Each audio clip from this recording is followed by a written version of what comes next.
Assalamualaikum warahmatullahi wabarakatuh. Ketemu lagi dengan aku Ani di channel Olisa Istiqomah yang selalu membicarakan tentang anxiety disorder, terus panic attack, terus apa lagi ya, hipokondria gitu yang disebabkan oleh asam lambung. Tapi ingat yang namanya si anxiety disorder ini ya, ini kayaknya induknya tuh kan anxiety disorder, ketakutan yang berlebihan gitu ya.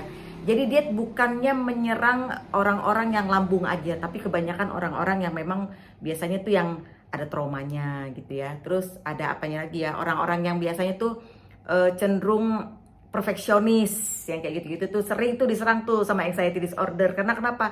Karena orang-orang yang seperti itu adalah orang-orang yang ingin segalanya berjalan dengan perfect gitu loh. Tidak ada kekurangan suatu apapun sehingga segala-galanya akan menjadi harus cemerlang di dalam caranya dia gitu loh, harus bener sesuai dengan caranya dia. Itu yang kebanyakan orang-orang yang kena anxiety disorder tuh yang kayak gitu-gitu tuh. Kamu gimana? Begitu juga nggak?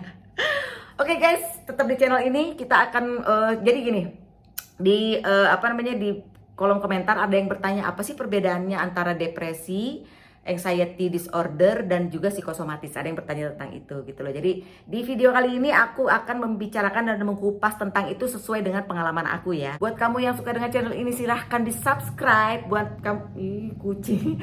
Buat kamu yang merasa video ini berguna buat kamu untuk menambah ilmu dan lain-lain gitu ya, silahkan di share, silahkan di like, silahkan di komen gitu ya. Oke, stay tune, tetap di channel ini. Kita akan ngebahas tentang si anxiety disorder, depresi, dan juga psikosomatis sesuai dengan pengalaman aku, oke?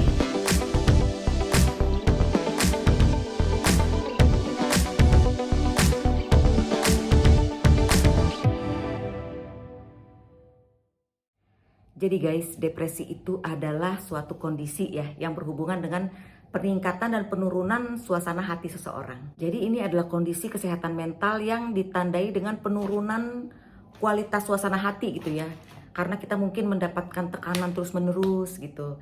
Terus seperti kayak udah nggak punya masa depan lagi, kayak diri kita tuh kayak udah nggak berguna lagi gitu loh. Kayak apa ya, kayak orang yang kehilangan sesuatu yang menjadi memicu dirinya untuk berkembang gitu loh.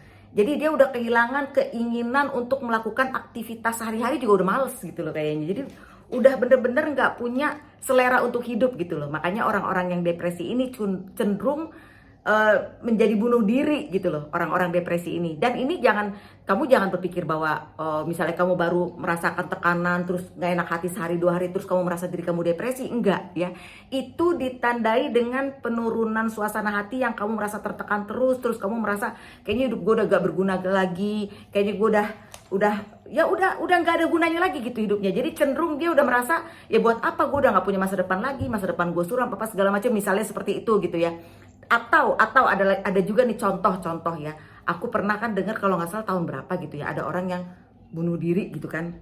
Nah ternyata dia itu membeli saham banyak banget. Setelah itu duitnya tuh ngutang. Pas dia beli saham terus sahamnya tuh ternyata harganya terjun bebas gitu. Ternyata dia salah membaca pasar lah ibaratnya gitu loh.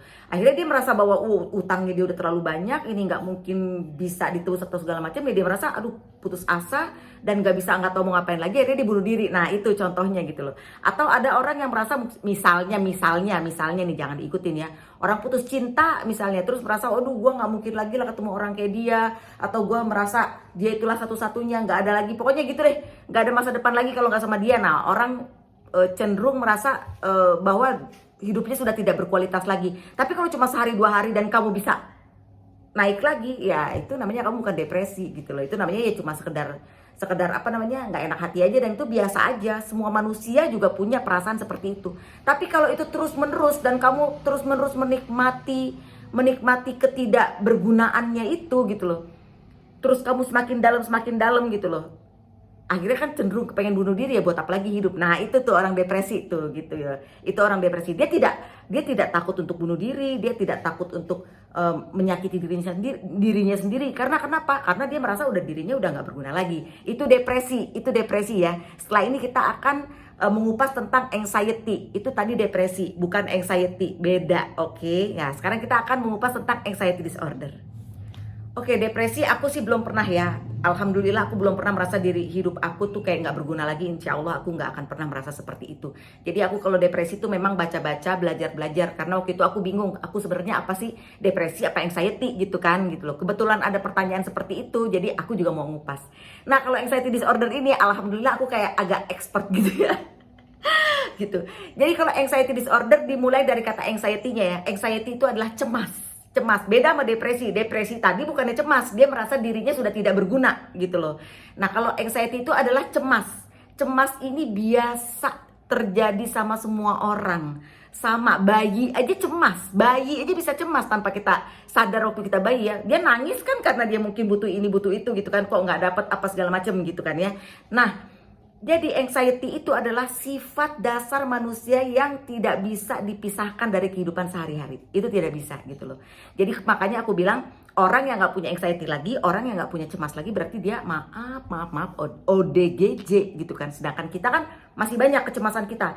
Masalahnya kita adalah kecemasannya itu berlebihan. Seharusnya sesuatu yang berlebihan itu kan tidak boleh. Kita cemas-cemas boleh. Cemas itulah yang menyelamatkan diri kita sampai saat ini. Gitu loh, ibaratnya kalau kita ketemu lubang ya kita berusaha menghindar ya kan, nggak kita terjang aja. Kalau kita naik motor ngeliat lubang kita terjun, jatuh dilindes sama mobil kan mati ya kan.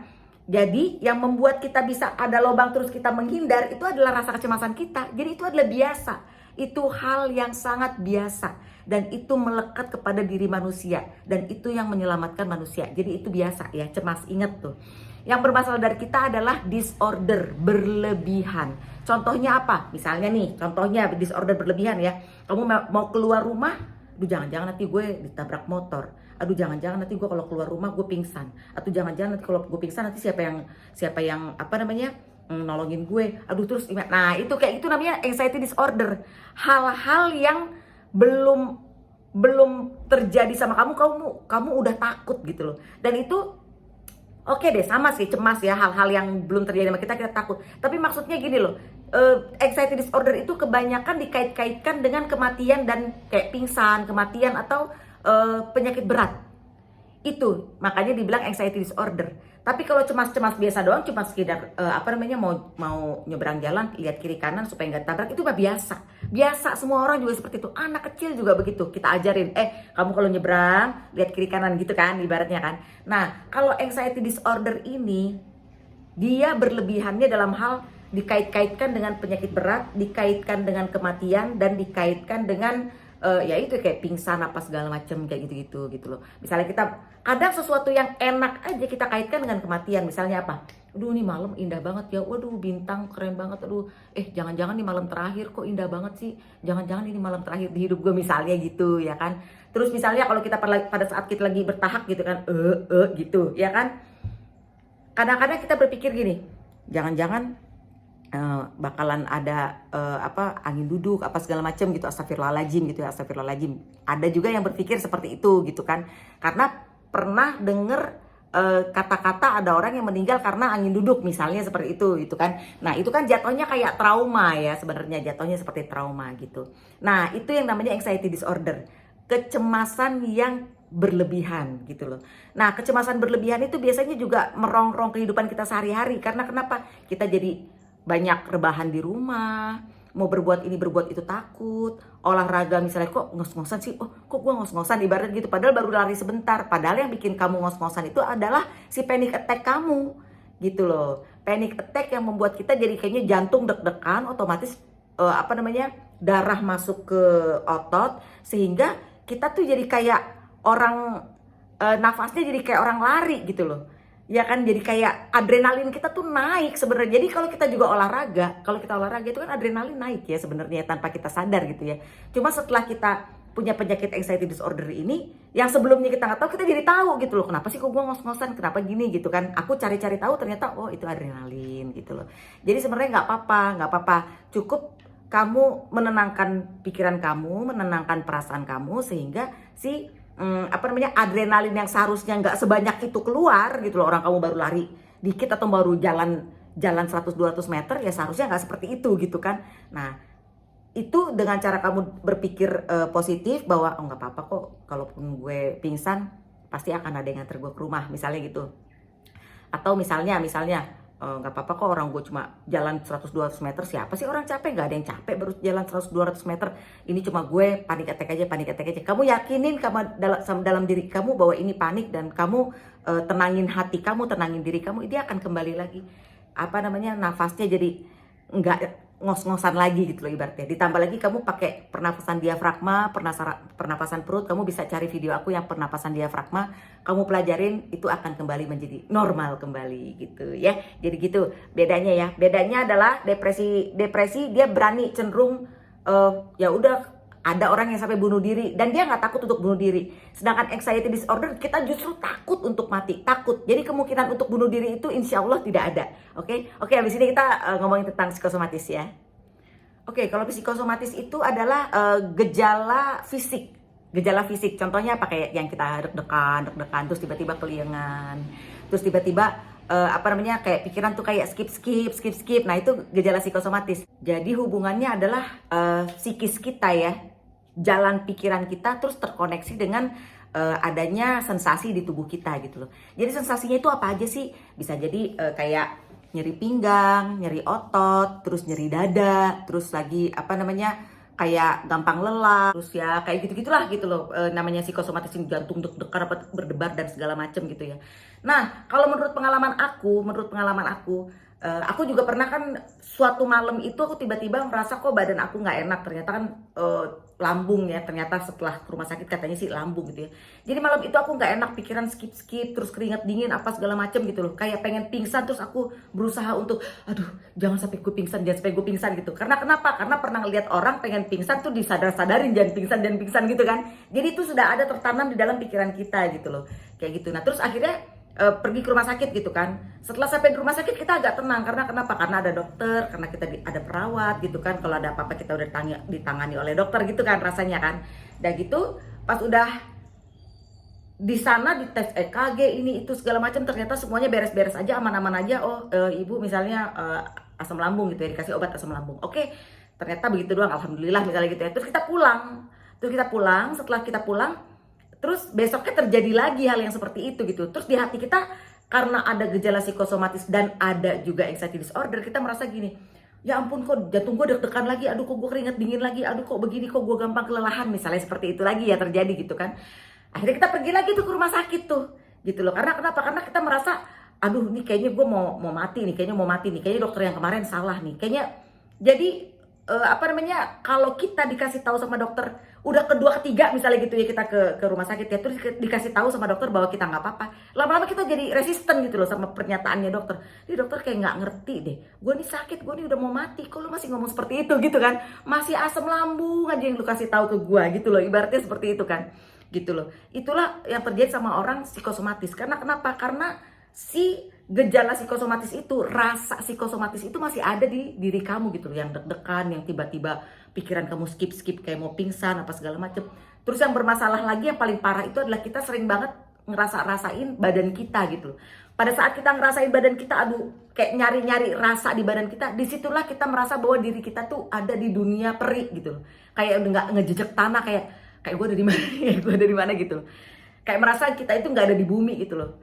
Itu loh, pada saat kita ngerasa-rasain badan. Makanya aku bilang jangan pernah ngerasa-rasain badan. Aku udah tahu banget, paling pantang kita ngerasain badan. Cari-cari apa rasa di badan tuh jangan pernah gitu loh. Nah, makanya di situ orang-orang yang psikosomatis akhirnya bolak-balik dokter. Pada saat dokter bilang kamu nggak apa-apa, kamu nggak percaya. Orang gue mau mati kok, rasanya gue mau mati, rasanya gue mau pingsan. Gitu loh, ada rasa seperti itu di dalam hati kita kan gitu loh. Tapi giliran ada dokter yang ngomong, iya nih kayaknya kamu begini, kayaknya kamu gitu, kamu malah lebih percaya sama hal-hal yang negatif gitu loh. Atau mungkin bukan dokter yang ngomong, orang biasa yang ngomong gitu loh, yang mengatakan bahwa kalau orang GERD gitu bisa meninggal gitu kan, ada yang bisa bilang gitu. Kamu lebih percaya kepada itu dibanding dokter yang bilang bahwa GERD tidak akan membuat kamu meninggal. Kamu akan lebih percaya orang yang bukan dokter malah dibanding dokter itu sendiri gitu loh. Kayak gitu. Itu orang psikosomatis bandelnya tuh di situ. Aku udah ngerasain. Kalau kamu nanya gimana cara aku sembuh dari psikosomatis, aku nikmatin aja semuanya. Aku terima semua rasa psikosomatis itu. Lama-lama dia jarang lama-lama hilang. Lama-lama hilang dan aku out of nowhere gitu, nggak tahu gimana, pokoknya tiba-tiba tuh semuanya udah hilang aja rasanya. Rasa psikosomatis itu udah hilang aja. gitu. Jadi kalau kamu nanya bagaimana cara ngilangin keliengan, cari tahu satu, darah kamu rendah nggak? Kalau kamu darah rendah bisa terjadi keliengan ya. Kamu makan obat darah rendah, keliengannya hilang apa enggak? Yang kedua, orang keliengan bisa apa? Dehidrasi, kurang minum. Kamu minum yang banyak, keliengannya hilang apa enggak? Bisa jadi kamu kurang makan, keliengannya hilang apa enggak? Kalau udah kamu lakukan semuanya itu kamu nggak hilang juga keliengannya, berarti kamu psikosomatis. Itu kejiwaan. Si keliengan itu terjadi karena kejiwaan. Jalan satu-satunya adalah kamu nikmati aja. Kalau kamu lagi keliengan, setel aja video aku. Biasanya jadi tenang, keliengannya tuh hilang. Biasanya gitu. Gitu loh. Atau video siapa aja, YouTuber yang kamu yakin, kamu percaya gitu ya, bahwa dia pernah punya penyakit ini, biasanya tuh hilang tuh keliengannya. Karena kenapa? Kalau dokter kamu juga kadang-kadang ngerasa gini kan, dokter belum tentu tahu rasanya gue. Jadi kayak gitu kan gitu loh. Pokoknya kita selalu mengadakan penyangkalan di setiap rasa yang kita rasain gitu loh. Gitu. Itu yang nggak enaknya buat kita yang anxiety disorder gitu loh. Ini menurut pengalaman aku ya. Oke, jadi itu ya, kita cuma ngebahas itu aja ya. Nanti di video lain kita ngebahas yang lain lagi. Oke, depresi yang tadi aku bilang, depresi itu dia justru tidak takut mati. Dia merasa dirinya udah nggak ada gunanya lagi, nggak ada ini, nggak ada itu. Itu orang depresi gitu loh. Yang kedua, orang anxiety disorder, orang yang punya kecemasan terlalu berlebihan. Kita justru takut untuk mati, beda sama orang depresi gitu ya. Yang ketiga, psikosomatis. Psikosomatis itu adalah gejala psikis yang berhubungan dengan badan gitu loh. Jadi itu yang membuat orang-orang ini bandel banget, merasa bahwa dokter itu salah melulu gitu loh. Ini orang yang psikosomatis. Padahal psikosomatis itu disembuhkan adalah dengan cara diri kita sendiri. Oke, buat kamu yang mau ke psikiater, terserah. Aku sih terserah aja. Tapi kalau aku tidak menyarankan untuk psikiater. Tapi kalau kamu mau pergi ke psikiater, silahkan, terserah. Itu putusan kamu, itu pilihan kamu, gitu. Oke. Sampai di sini dulu ya. Nanti insya Allah aku bikin video-video yang lain. Kamu kalau mau tulis komen, tulis aja, insya Allah aku baca. Tapi kalau untuk aku jawabin satu-satu agak susah. Nanti kalau aku lihat komennya, aku lihat komennya bagus, aku akan bikin videonya gitu ya. Oke, dari aku Ani, si pemulung pahala jariah. Insya Allah video aku menjadi salah satu wasilah buat kamu untuk lebih mengerti ya tentang si penyakit kita ini ya. Dan wasilah buat kamu untuk kesembuhan gitu, insya Allah ya. Amin ya robbal alamin. Jangan lupa di subscribe, like, comment, share sebanyak-banyaknya supaya menjadi pahala jariah buat kita semua. Oke, assalamualaikum warahmatullahi wabarakatuh.